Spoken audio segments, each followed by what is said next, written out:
The scent of him is the first betrayal. It floods the great hall, a tidal wave of crisp pine, winter frost, and the untamed power of the Alpha King. My own pathetic essence, little more than damp earth and rain-soaked leaves, shrivels in its presence. For years, I have been Ilara, the Pack Omega, the girl with a silent wolf, a ghost who flits through the edges of pack life. I am nothing. But the moment his scent hits me, a sleeping, starved thing inside my chest rears its head and howls a single, soul-shattering word. Mate. Hope is a cruel, sharp-edged thing. It blooms in my barren heart, hot and painful. I dare to lift my eyes from the floorstones. Alpha King Kale stands on the dais, his presence a physical weight pressing down on all of us. His silver eyes scan the crowd, and for a breathtaking second, they land on me. Recognition flashes across his face, a mirror of the shock jolting through my own veins. The bond, the sacred thread woven by the moon goddess herself, snaps taut between us. He sees me. After a lifetime of being invisible, he finally sees me. The hope burns brighter, threatening to consume me. He descends the dais, each step a hammer blow against my heart. The pack parts before him like a river cleaved by a boulder. He stops just feet away, close enough that I can smell the sickness clinging to his power. A faint, metallic rot beneath the pine. The silver scourge. A curse that eats at his strength, making his skin crack like dry riverbeds and his temper a razor's edge. My inner self, the wolf I never knew I had, whimpers. Heal him, ours to heal. But Kyle's face is a mask of cold fury. His gaze sweeps over my threadbare tunic, my thin frame, my utter lack of consequence.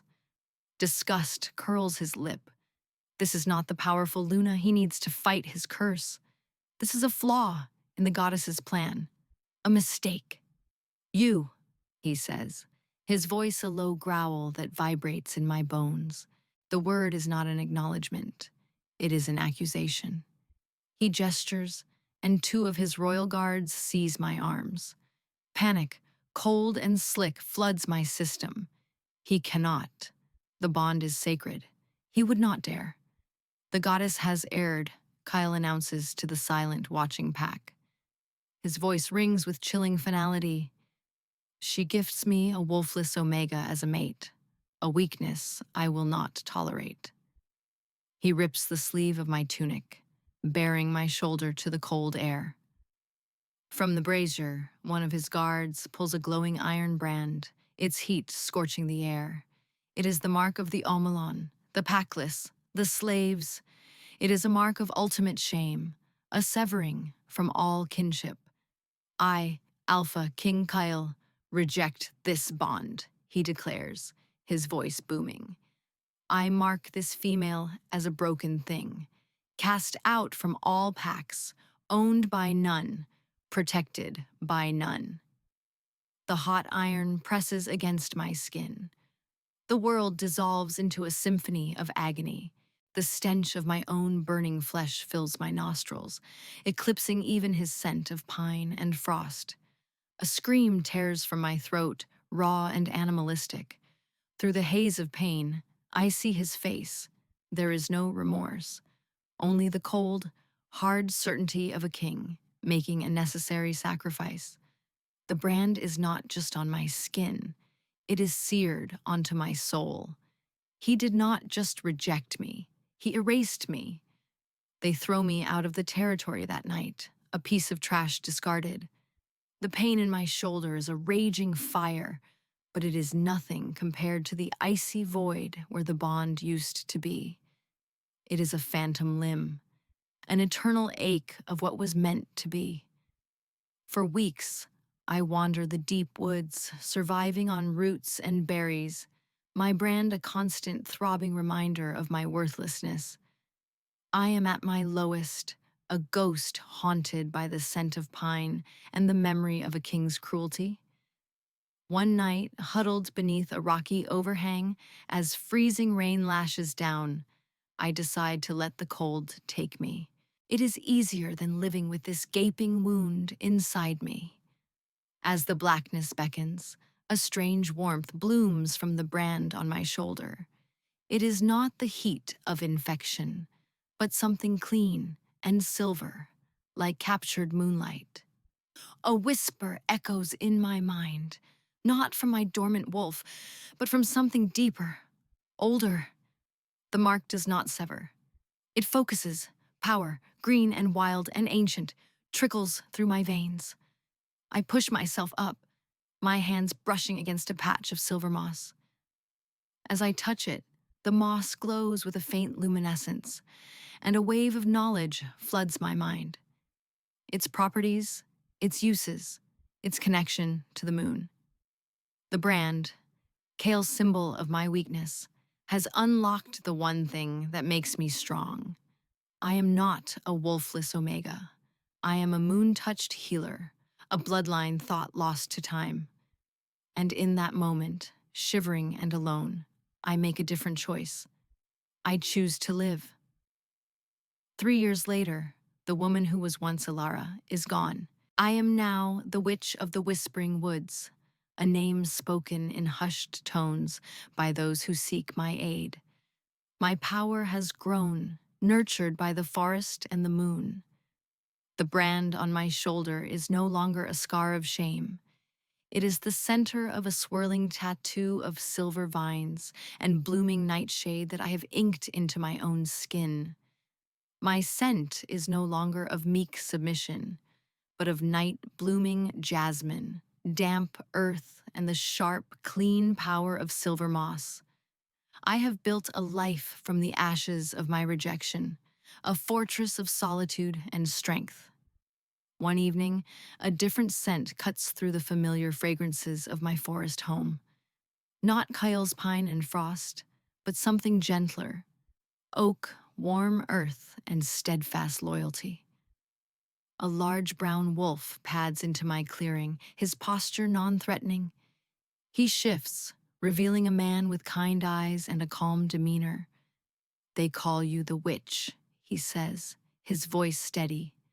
"My name is Reese. I am the beta of the Stone Creek Pack.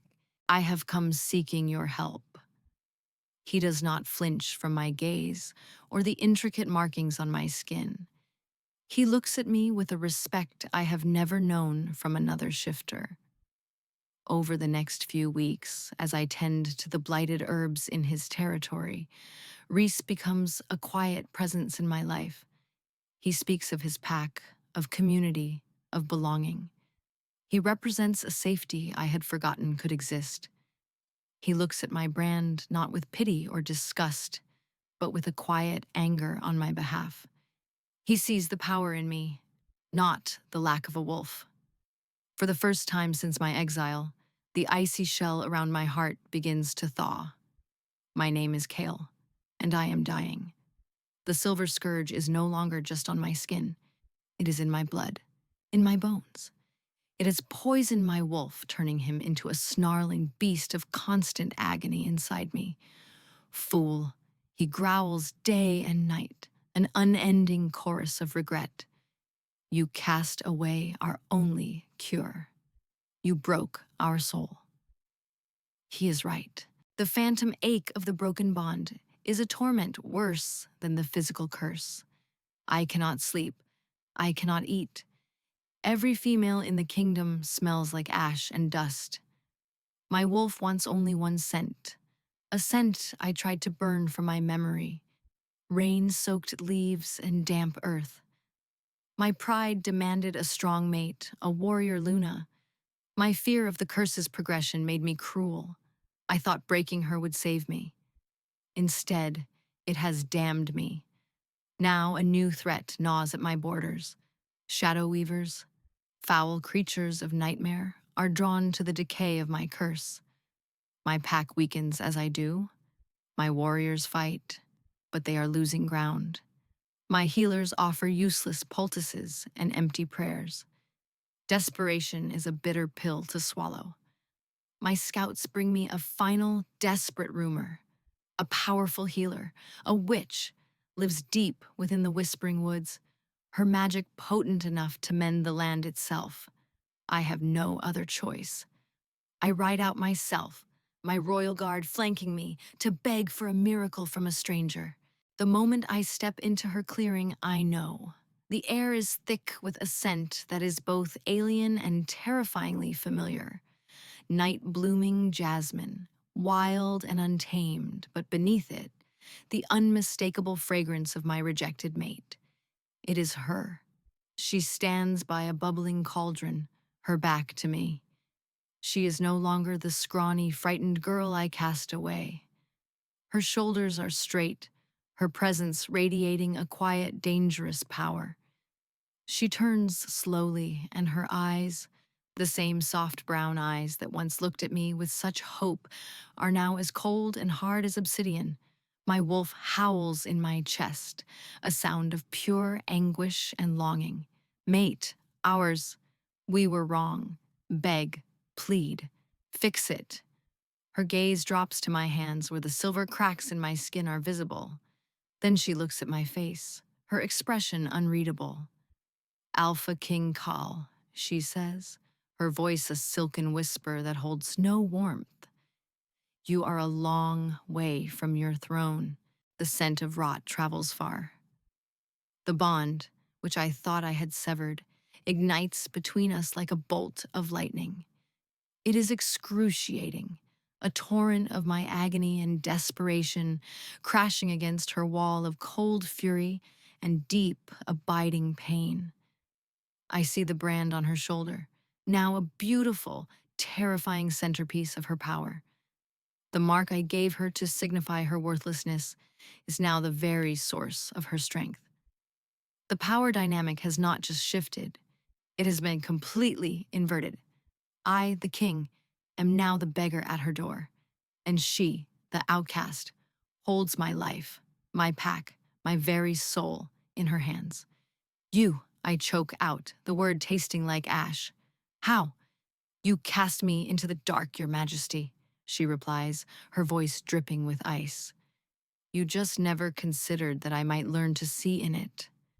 She turns her back on me, dismissing me as if I were a common stray. The dismissal is a physical blow. State your purpose and leave my woods. The Shadow Weavers are relentless. They are not just beasts. They are intelligent, coordinated, and their darkness feeds on the blight spreading from me.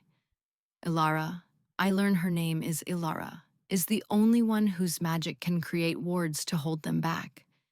An uneasy, unspoken alliance forms between us.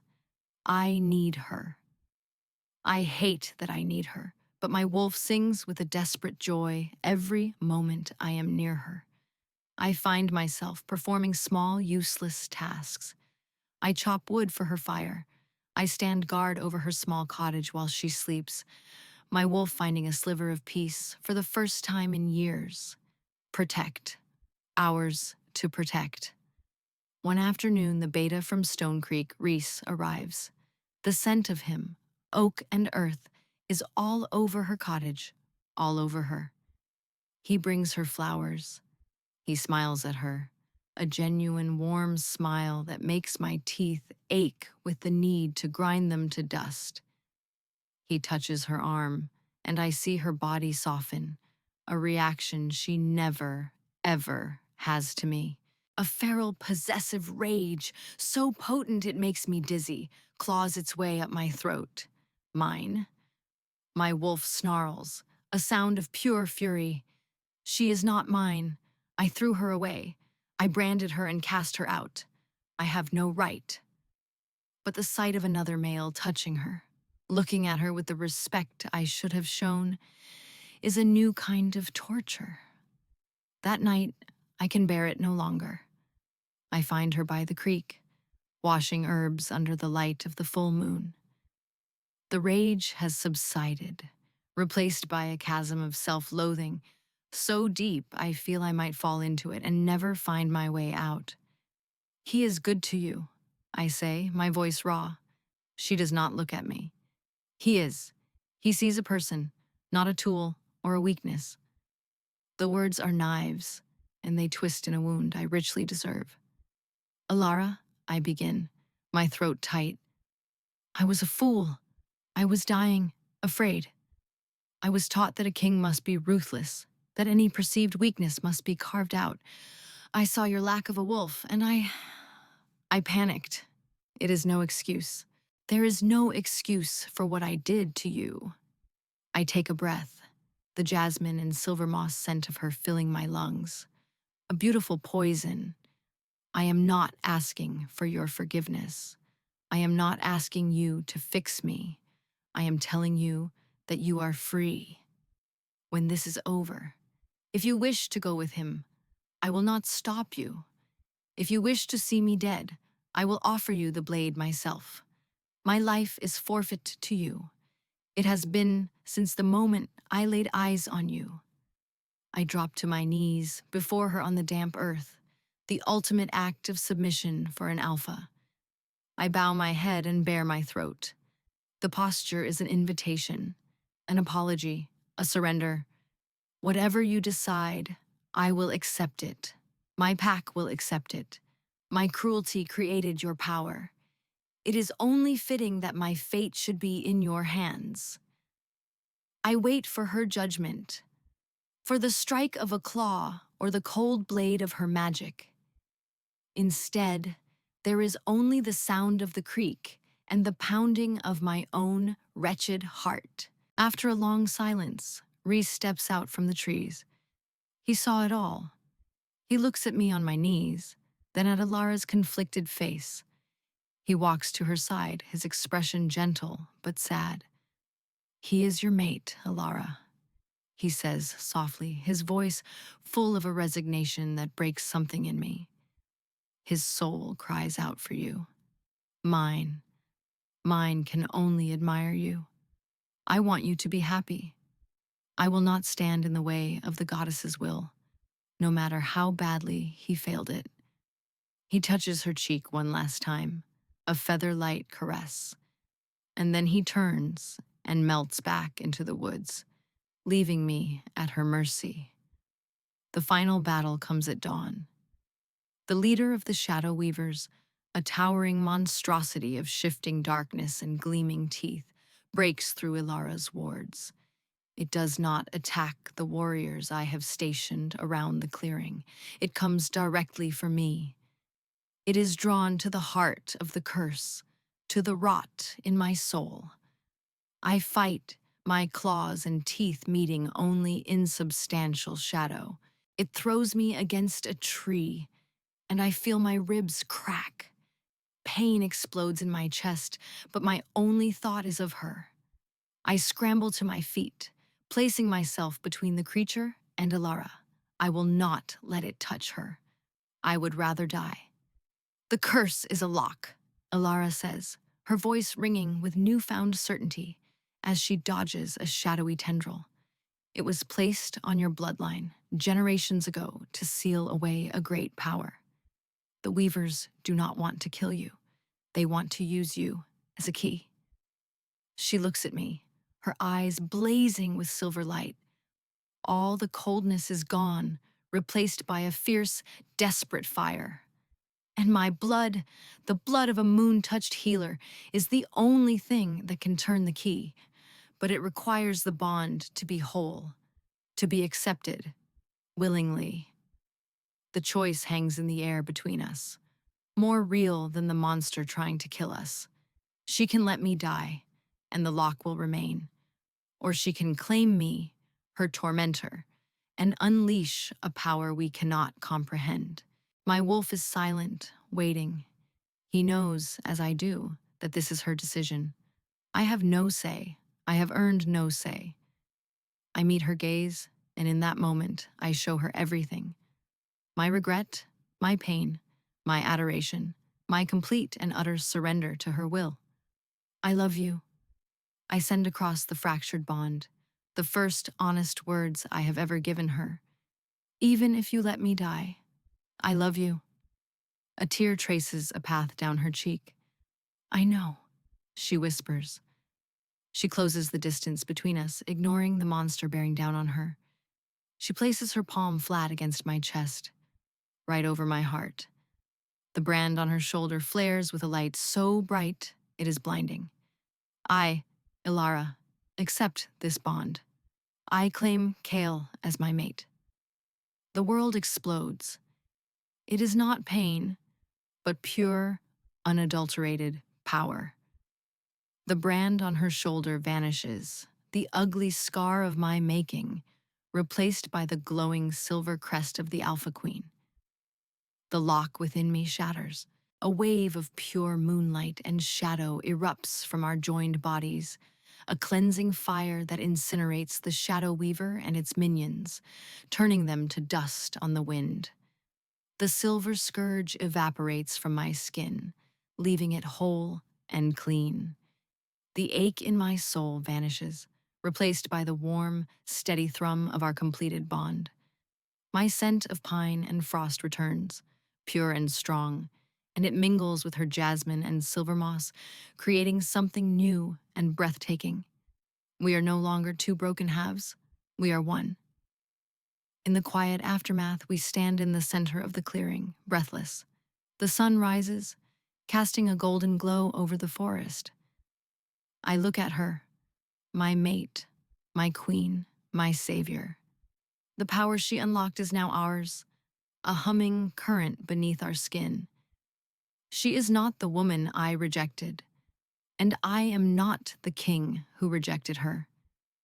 We have been reforged in a crucible of pain and regret, and we have emerged stronger. I do not presume to touch her. I simply look at her, my heart in my eyes. My queen, I say, my voice thick with emotion. She reaches up and gently touches my face, her fingers tracing the jawline that was, only moments ago, cracked and cursed.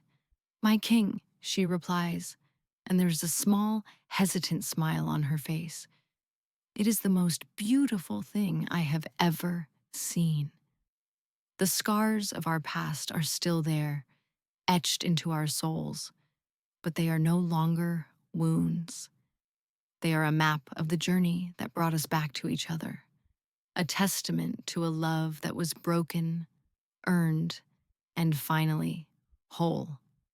Our new life begins now, not as king and consort, but as equals, bound by more than fate. We are bound by choice.